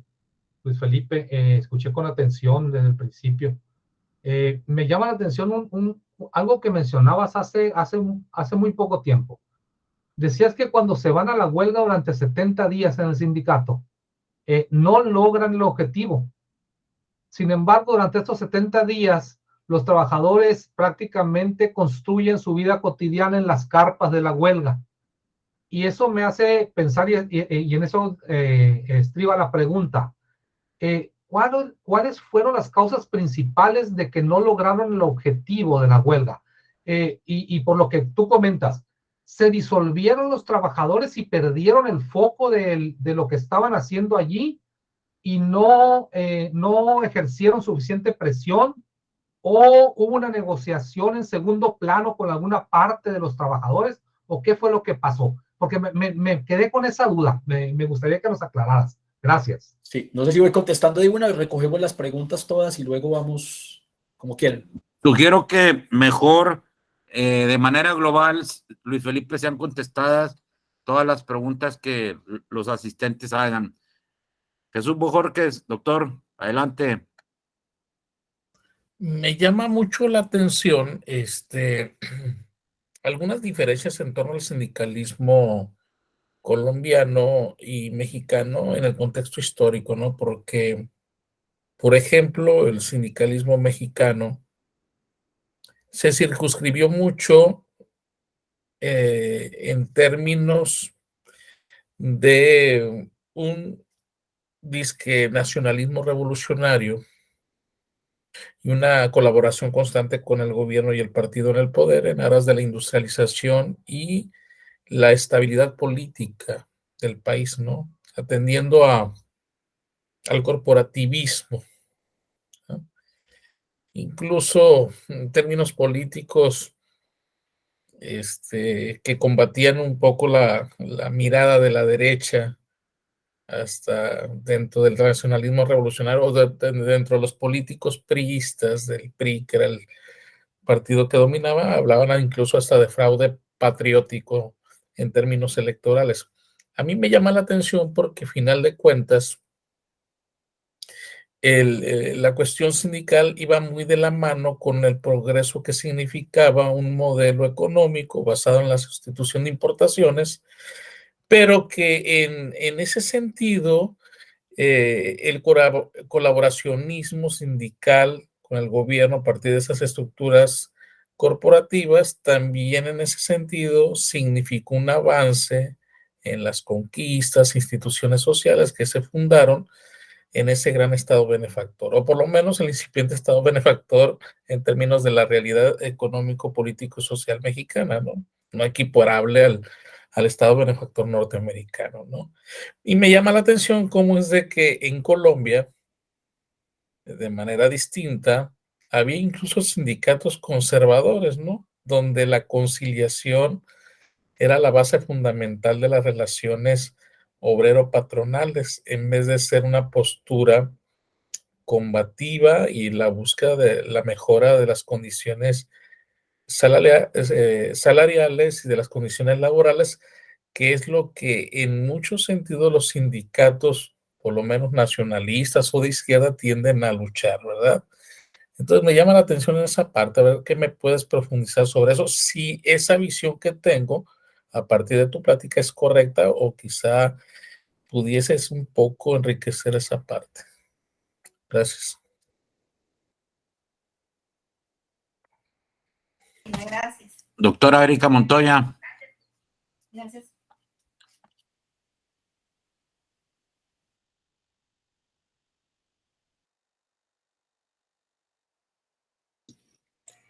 Hola, bueno, escribí algo por ahí, nada más una inquietud, me gusta, te felicito, Luis Felipe, se nota la pasión y el amor que le tienes al tema. Espero que sigas estudiando esta temática. Y bueno, mencionaste un poco a las mujeres, pero me gustaría saber más sobre su participación en este movimiento que tú describes y específicamente por qué luchaban, cuáles eran sus objetivos específicos y sobre todo qué visión se tenía de ellas en la sociedad en general. Específicamente esas dos preguntas. Muchas gracias. ¿Alguien más que quiera hacer preguntas? Hay una pregunta de Ernesto Sánchez también ahí en el chat. La voy a leer. A pesar de que observamos una dinámica impresionante, pareciera ver que en años posteriores la clase burguesa patronal disolvió esta fuerte participación y las transnacionales pusieron la pauta organizacional obrera. ¿Cuáles fueron las causas que ocasionaron estos? Igual yo quiero hacer una pregunta. Escuchando tu disertación, Luis Felipe, se me viene a la mente un fenómeno que surge con el Estado posrevolucionario en esta idea del corporativismo, de supeditar a todos los sectores de la sociedad al Estado que emergía de nuestro proceso armado. Y uno de los fenómenos curiosos que implican la simbiosis del sindicalismo mexicano con el Estado, por ejemplo, líderes sindicales y sus secuaces, el nombre se me va, pero es una tesis de maestría en historia publicada por Bonilla Artigas, de estos líderes sindicales que en las luchas, así como las que tú muestras, ellos aprendieron el arte, el oficio de negociar políticamente posiciones con el Estado. Cargos de diputados federales, diputados locales, gobernador de los estados, ustedes dirían de los departamentos. Luis M. Morones, un porro sindical que llegó a ser secretario del Trabajo con el presidente Plutarco Elías Calles. Y así nos podemos ir. Hay una famosa frase de un líder sindical nuestro que fue de los que en la central de Confederación de Trabajadores de México, la CTM, Fidel Velázquez, formado en la escuela de Vicente Lombardo Toledano, comunista, al que posteriormente expulsaron de la CTM, y que Fidel Velázquez, junto con otro cuate al que lo apodaban la Güera Alcaine y el otro se me va el nombre, los Lobitos. Pero Fidel Velázquez acuñó una famosa frase que generalmente se hacía cada que el sexenio estaba por terminar, es decir, entre que un presidente deja el poder ejecutivo y el otro, el favorito, ya empieza a despuntar en la Güera Rodríguez Alcaine, efectivamente, y el otro ya comenzaba a despuntar. Y Fidel Velázquez acuñó una famosa frase: el que se mueve no sale en la foto. Es decir, preguntarte si en Colombia hay este fenómeno de utilizar, vaya la expresión, la lucha sindical para que los líderes usurpen cargos y se corrompan así y corrompan al sindicalismo. Y gracias por tu intervención. Listo, creo que voy a ir recogiendo como por ahí. Bueno, Freymente, la primera pregunta, hay una cosa también que debo advertir, tal vez debe haberla dicho al principio y no lo dije, pero es importante porque claro, evidentemente en esta presentación, considerando el público, quise detenerme mucho más en los contextos que digamos en una serie de elementos menudos de la dinámica sindical, ¿cierto? De la huelga, de las corrientes internas del sindicato, que también pueden resultar de interés, pero mucho menos comprensibles si no se establecían pues como estos contextos generales. Así que si de alguna forma pues como que fui un poco reiterativo en eso, pido disculpas, pero para mí era bastante relevante que eso pues pudiera quedar claro para entender ahí pues como los contornos generales de la dinámica del sindicato. Frente al tema de la huelga, que es un tema en el que no me pude detener demasiado, hay que decir que la huelga, claro, viene precedida de todo un ciclo de agitación. en la sociedad colombiana, incluso a nivel nacional. Acaban de ocurrir las elecciones de 1986 que le dan el triunfo a Virgilio Barco, y hay un emerger, hay un despertar de una izquierda electoral con una fuerza inédita. Entre esos tres organizaciones que me gustaría destacar de manera particular: la famosa Unión Patriótica, ¿sí?, que es exterminada a tiros. Hay que recordar que la Unión Patriótica es un partido político de izquierda que aparece con unas banderas bastante reformistas y moderadas en la política electoral, y aún así sus militantes son sometidos a un exterminio pues tremendo. 5.000 militantes más o menos asesinados, calcula la Corte Interamericana de Derechos Humanos para ese partido, pero no es el único, ¿no? Están otras organizaciones que reciben un tratamiento similar: el Movimiento Político a Luchar, las comunidades eclesiales de base y otra serie de organizaciones, el Frente Popular, organizaciones políticas también que en el plano electoral, legal, institucional, pues están cogiendo un peso y un vuelo realmente muy relevante en la sociedad colombiana. En ese contexto hay un ciclo de agitación obrera, de huelgas en diferentes fábricas, en Pereira, en Dos Quebradas, en Manizales, en distintas zonas del país, y el conflicto laboral, digámoslo, en la empresa coincide con la lectura de un sector de la junta directiva que dice: la huelga en este momento no solamente es necesaria, sino que es obligatoria, teniendo en cuenta el contexto general del país. Hay otro sector que dice: no, un momento, evidentemente la huelga no es el único camino, y de hecho es un camino que no está muy maduro dentro del sindicato.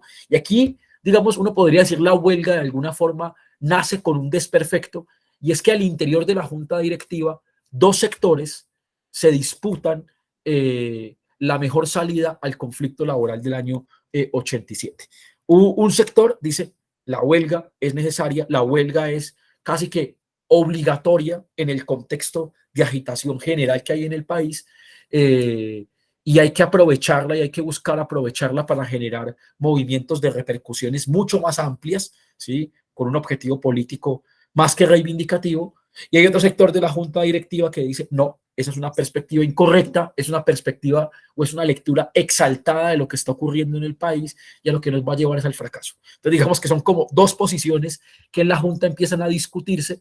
Se declara la huelga se declara por unanimidad, ¿sí? Finalmente este sector de la junta directiva que no está muy de acuerdo con la huelga no se expresa con la suficiente fuerza, y la gente declara la huelga, pero esa diferencia en los días sucesivos se va a ir agrandando, primero en la junta, y luego va a ir contaminando a los sectores de trabajadores, que paulatinamente se van a ir bajando de la huelga algunos, con las amenazas de despidos, con la retención de salarios. Esto también es muy importante en Colombia. Haces huelga y no te siguen pagando, evidentemente te retienen los salarios, y esto pues 70 días, evidentemente empieza a ser mella, aunque evidentemente se moviliza pues una solidaridad muy importante de parte de los sindicatos. Hay una vida cotidiana, creo que el profesor Valenzuela lo recogió adecuadamente, alrededor de las carpas de la huelga, en el que, entre otras cosas, las mujeres juegan un rol fundamental. Son las grandes organizadoras de la dinámica de la huelga, ¿sí?, de los turnos de vigilancia, de los turnos de cocina, de los turnos de limpieza general. Digamos, las jefas, digámoslo así, de todo ese proceso de organización interno van a ser las mujeres, ¿no? Incluso uso el término las jefas porque es un poco el término que usan los compañeros cuando narran la experiencia de la huelga. Entonces, es fundamental. Incluso uno de las vocerías más importantes en la negociación con los patronos, que se mantuvo durante la mayoría de los 70 días, pues precisamente lo tenía una mujer, que es la compañera Miriam Cardona, que es una de las dirigentes muy importantes del sindicato en este proceso. De manera pues que la huelga termina fracasando en buena medida porque nace en medio de unas lecturas contrapuestas que al principio no se ventilan, pero después evidentemente se van a ir volviendo, digámoslo, claves entre la base de los trabajadores. La base de trabajadores se va a ir dividiendo, la empresa hace su trabajo. De hecho, hay una anécdota que cuentan los compañeros de que los dirigentes de la empresa llaman a los trabajadores uno por uno a intentar convencerlos de que se bajen de la huelga, ¿sí? Esto empieza a hacer mella. El periódico La Tarde lo recoge. el 1 de mayo, la edición de la tarde del año 87 dice, Sindicato de la Rosa dividido, ¿sí? Y evidentemente hacen un trabajo para dividir a la organización. El sector que dice que hay que continuar la huelga se va quedando sin fuelle. Y hay una cosa muy importante, la intervención del Ministerio del Trabajo en la huelga en Colombia es de ley. Una vez transcurren unos días de huelga, el Ministerio del Trabajo debe intervenir todo el tiempo intentando, digamos, dirimir la contradicción. Y básicamente el mensaje del ministro del Trabajo que visita Pereira en el mes de abril es: la empresa tiene la razón, adelante empresa, tiene todo el apoyo del gobierno, ¿sí? Básicamente es la posición oficial del gobierno. Así que Nestlé se ve fortalecida. Además, Nestlé un año antes había enfrentado un conflicto colectivo muy parecido en Buga la Grande, y la respuesta que había dado Nestlé era la respuesta de despedir a la totalidad de los trabajadores y asumir los costos de la indemnización. O sea, Nestlé estaba en medio de un momento y en medio de una política en la que prefería asumir costos de indemnizaciones y multas del Ministerio del Trabajo que permitir la indisciplina, ¿no?, de los trabajadores en huelga. Así que creo que esos factores, ¿no?, el binomio Ministerio del Trabajo-empresa, las propias divisiones internas dentro del sindicato, y también yo creo que juega un papel muy importante el hambre, ¿sí?, de los trabajadores. El fondo de huelga se acaba a los 40 días, ellos están 30 días casi que viviendo de las solidaridades de otros sindicatos.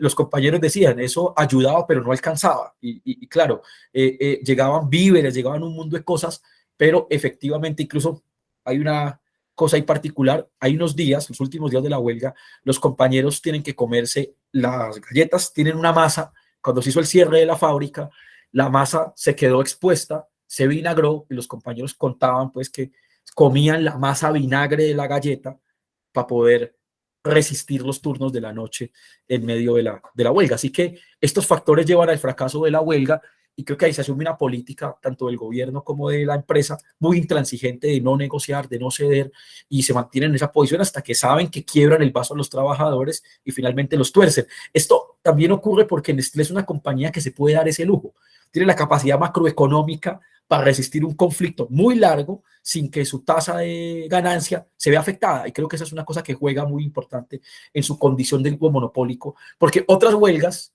que también ocurren en el municipio de Dos Quebradas en ese periodo son muy inferiores, son menores en tiempo, porque los patronos colombianos no tienen esa capacidad que sí tiene la multinacional. Creo que esos factores ahí juegan como motivaciones para explicar. De hecho, Freud apuntaría a este elemento final. Fue tan profunda la división que generó la huelga que en adelante el sindicato estuvo conducido en dos bandos. Un bando que defendía que la huelga era necesaria y justa, que fue el bando que se llamó a sí mismo, o los denominaron el bando de los chilindrinos, y el bando que defendía que la huelga había sido una imposición artificial de un sector político que quería lanzar una huelga revolucionaria nacional, que era el bando de los hermelinos. Esos dos bandos sindicales siguieron existiendo en el sindicato hasta el 2004, y es interesante porque la herida de la huelga siempre era el punto de retorno al que todo el mundo iba. Por eso la huelga tiene un papel tan importante, y yo en la investigación, pues digamos, lo abordo mucho más ampliamente, pero me parece que esa pregunta pues me permitía como explicar también cómo estos fenómenos, y le agradezco mucho al profesor Valenzuela pues por eso. En relación con la discusión que me propone el profesor Borges sobre el problema del corporativismo en el sindicalismo colombiano y la relación sindicato-estado, que yo quiero pues aquí como también en esa misma lógica de buscar las continuidades entre México y Colombia, yo creo que efectivamente hay una dinámica común en el sentido de que desde el comienzo, desde la década del 30, los sindicatos en Colombia nacen en la década del 10 del siglo XX, se van a consolidar en una perspectiva de orientación revolucionaria, rupturista, anarquista y comunista en la década del 20, van a ser duramente reprimidos e institucionalizados en la década del 30, y va a haber un nuevo desborde 60-70, es como un poco los ciclos de las trayectorias del sindicalismo. La relación con el Estado ha sido un eje problemático siempre ahí, y yo sí creo, de hecho en mi tesis de maestría, que no es esta investigación sino la tesis de maestría, postulo una hipótesis, es que en Colombia efectivamente el régimen del Frente Nacional construyó unas dinámicas de corporativismo que atravesaban múltiples sectores de la sociedad colombiana, específicamente los sectores más conflictivos. Hubo dos sectores con los que nunca pudieron: el sector estudiantil en el que las juventudes de los partidos tradicionales nunca tuvo un grado de implantación importante, y el movimiento indígena. Pero en todos los demás sectores lo intentaron. En el sector obrero tuvieron las centrales sindicales de los partidos tradicionales, operadas directamente por dirigentes de los partidos políticos, liberal, la CTC, y conservador. De hecho, solamente registro un ejemplo. El principal dirigente de la UTC, Tulio Cuevas, llegó a ser representante a la Cámara de Colombia y miembro de la Asamblea Nacional Constituyente del Partido Conservador, ¿sí? O sea, ese era el grado de penetración del Partido Conservador en la política de la UTC, ¿sí? Y esto que el profesor Sergio relataba, de volver la amenaza de huelga la oportunidad de negociar componendas y de negociar burocracia, en Colombia fue permanente. En Colombia no tuvimos sino una sola huelga general en toda la segunda mitad del siglo XX, 1977. Esa huelga general fue posible porque fue la única vez que, producto de la carestía general que había en el país y de la agitación social irresuelta, los sindicatos liberal y conservador, junto con el sindicalismo revolucionario, decidieron ir en unidad a una acción de huelga y además no transar con los patronos y con el gobierno el llamado a huelga general. Eso ocurrió solamente una vez en toda la segunda mitad del siglo XX, y en la tesis de maestría recojo que hubo por lo menos 5 amenazas de huelgas políticas que se quedaron en eso, en puras amenazas, porque los sindicatos negociaban directamente 2 o 3 gabelas económicas para los sindicatos, fundamentalmente, y antes que para los trabajadores, y con eso se ahuyentaba y se espantaba la amenaza de huelga general. Solamente el 14 de septiembre del 77 eso no fue así. El resto de veces siempre ocurrió de esa manera. También eran herramientas políticas para hacerle presión al gobierno del partido contrario. Entonces la central liberal salía a huelga cuando estaba el gobierno conservador, y la central conservadora no salía, y viceversa. La central conservadora salía a paro, a huelga, cuando estaba la central conservadora, el partido liberal en el poder, pero eran huelgas, digámoslo, con una intención claramente política. Volviendo al debate del corporativismo, yo sí creo que en Colombia hubo una fuerte crítica corporativa, al punto que el que gobernaba quería tener el control de los sindicatos. ¿Cómo sería esto de importante que el 1 de mayo en Colombia durante muchos años terminó en una fiesta oficial en un coliseo en Bogotá, financiada por la presidencia de la República? Era común que el sindicato, los congresos sindicales los instalaba el presidente de la República. El sindicato de maestros en Colombia, la Federación Colombiana de Educadores, que es hoy por hoy el sindicato más grande de Colombia, tiene 250.000 afiliados, es un sindicato fundado con la presencia del presidente Alberto Lleras, ¿sí? Así que el corporativismo era tremendo. En el sindicalismo, con esto. Y en el campo urbano popular se construyeron las juntas de acción comunal, que eran mecanismos de integración al régimen corporativista y bipartidista, que permitían la distribución de recursos públicos y de favores políticos entre allegados a los partidos directamente en los barrios. Esto era una estructura clientelista.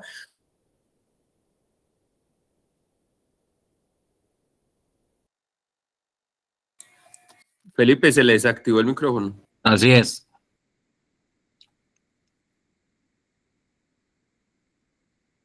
Aló, ¿me escuchan ahí? Perdón. Perfectamente. Sí. No, iba diciendo que las juntas de acción comunal, por ejemplo, fueron la estructura corporativista en la ciudad, en el barrio. Entonces, claro, en el sindicato, en el movimiento campesino, intentaron organizar una asociación nacional de usuarios campesinos, digámoslo, como base clientelar del gobierno nacional.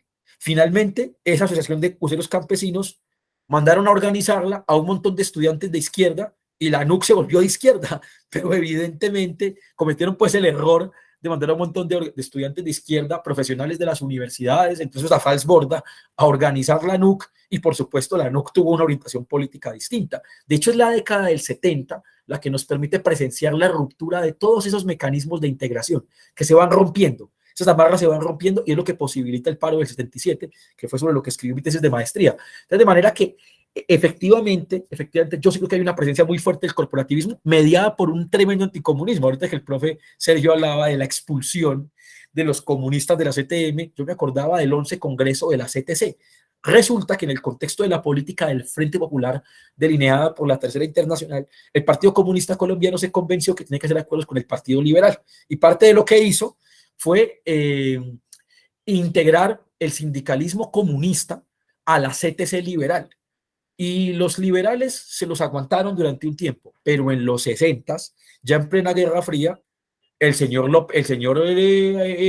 presidente de la República, Alberto Lleras, dio la orden, no, qué pena, a los comunistas me los echan.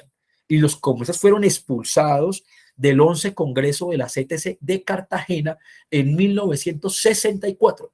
Casualmente, el mismo año que el Partido Comunista Colombiano estaba lanzando la política de autodefensa campesina, que después se convirtió en las FARC, que se constituyeron el 27 de mayo de 1964. Era tan fuerte la presión sobre el sindicalismo no corporativo, no alineado, que las guerrillas colombianas muchas veces volvieron blancos a los sindicalistas integrados al régimen. De hecho, aquí el M-19 asesinó a un líder sindical liberal, José Raquel Mercado, lo ejecutó. La guerrilla le dio a un dirigente sindical con el argumento de que había vendido una famosa huelga en Indupalma, y bueno, ahí hubo toda una polémica alrededor de ese asunto, y también, ¿no? Esas camarillas burocráticas sindicales no pocas veces convocaron a huelgas que después disolvieron a cambio de 2 o 3 prebendas personales, como por ejemplo la UTC. Hay un rumor muy fuerte que en la década del 60-63, en medio de una ola de carestía, convoca una huelga y la desconvoca a las 24 horas porque el presidente ofrece darles la sede sindical de la UTC en Bogotá, un edificio, y efectivamente a cambio de eso disuelven la convocatoria de la huelga general. Entonces, claro, estas son dinámicas que ocurren. En medio de eso va apareciendo un sindicalismo revolucionario muy combativo, pero con muy pocas capacidades de negociación económica y de intervención en las cuestiones económicas, mucho discurso político, pero poca capacidad práctica de mejorar la vida de los trabajadores, y eso pues evidentemente pues no termina de funcionar. Yo quiero terminar con una pregunta que me parece muy importante y por eso la dejo de última, y es la cuestión de las mujeres, ¿sí? En medio de este asunto. Yo creo que la participación de las mujeres en el sindicato fue crucial, ha sido crucial, y creo que todas las entrevistas reconocen que el rol de las mujeres, lo contaba ahorita en la huelga, pero en otra serie de procesos de educación política interna, por ejemplo, fueron cruciales, ¿sí? Hubo muchas dirigentes mujeres que a la postre llegaron a ser presidentas del sindicato, y un reclamo que yo siempre me encontré, o una consideración que siempre me encontré, era el inmenso miedo de las mujeres a asumir roles dirigentes dentro del sindicato por la atadura de la familia, ¿sí? O sea, no puedo ser, yo soy del sindicato, estoy con el sindicato, lucho con el sindicato. De hecho, en las anécdotas y en las historias que contaban los compañeros de las huelgas, de la huelga, de la operación, de la operación Pito, siempre eran las mujeres como las más combativas, ¿cierto? Digamos, yo podía verlo como donde la economía moral de la multitud operaba con más dureza. Entonces, hay una famosa historia ahí. En un momento los trabajadores tienen prohibidos, es una fábrica de comestibles, tener comida dentro de la fábrica, y un compañero que no desayunó ese día, llevó una colada, un termo de colada, y uno de los capataces pilla que el man entra con el termo de colada y el tipo se lo tira al piso, y eso genera una revuelta tremenda, y las que primero salen y golpean al gerente de la empresa son las mujeres. Pues claro, hay una reacción en caliente de no puede ser, o sea, esto no es posible, ¿cómo va a pasar?, etcétera. Y creo que esto es parte pues de ese papel protagónico de las mujeres en la agitación, ¿cierto? Esta idea de las jefas pues pero claro, eso no se colige con una representación política suficiente dentro de la junta directiva, y tiene que ver precisamente con esas dinámicas que decía, que el sindicato tiene que pensar de qué manera pues también ayuda o contribuye a que las mujeres no vean como antagónicas sus, digámoslo, entre comillas, roles históricamente naturalizados de cuidado en el hogar, y versus su posibilidad de ser dirigentes sindicales. Esto en los 90 arranca a romperse. De hecho, casi todos los 90 la presidenta del sindicato es una mujer, Hermelina Mosquera, y luego va a ser Miriam Cardona, y van a haber otras mujeres presidentas, pero sí es verdad que ahí todavía hay un trabajo, creo que los compañeros bien lo reconocen, que hay que hacer. Termino con esto. ¿Por qué logran someter la combatividad obrera, la combatividad obrera, el Estado y las multinacionales? Creo que en el caso colombiano hay una palabra o dos cosas que para mí son las dos patas sobre las que se para ese proceso de sofocar la actividad sindical. Uno es la violencia, ¿cierto? En Colombia el sindicalismo es una actividad que se abordó en una dinámica de guerra. O sea, en Colombia ese sindicalista se pagaba con la vida y eso creo que es una cosa que no hay que olvidar. Aquí hubo casos, creo también en México seguramente, pero aquí hubo casos por cientos de dirigentes sindicales asesinados en los que se terminaron comprobando nexos entre las compañías y los asesinos. Eso es evidente en el caso de Coca-Cola, por ejemplo, una empresa del sector de los comestibles aquí en Colombia. Y en segundo lugar, creo que se promovió muy hábilmente una política antisindical. Eso es un tema para una investigación posterior, pero habría que ver qué tanto de esa cultura que se creó en Colombia de que los sindicatos quebraban empresas también fue una forma de achacarle el muerto de la destrucción empresarial causada por el neoliberalismo a los trabajadores. Hay un montón de empresas que cerraron producto de las dinámicas de apertura económica y la salida más fácil que encontraron aquí fue las culpas de los sindicatos. Como antes se decía, cada que hacía mucha lluvia o mucho sol, que la culpa era de los comunistas. Evidentemente, si hay una cosa que defina ser colombiano y que defina las élites colombianas, es que en Colombia ha habido mucho más anticomunismo que comunismo y mucho más antisindicalismo que sindicalismo. ¿Sí? Ojalá los comunistas y los sindicalistas tuviéramos el poder que nos atribuyen. Eso sería muy bueno, pero no. Entonces creo que ahí con eso podría como cerrar esa pregunta.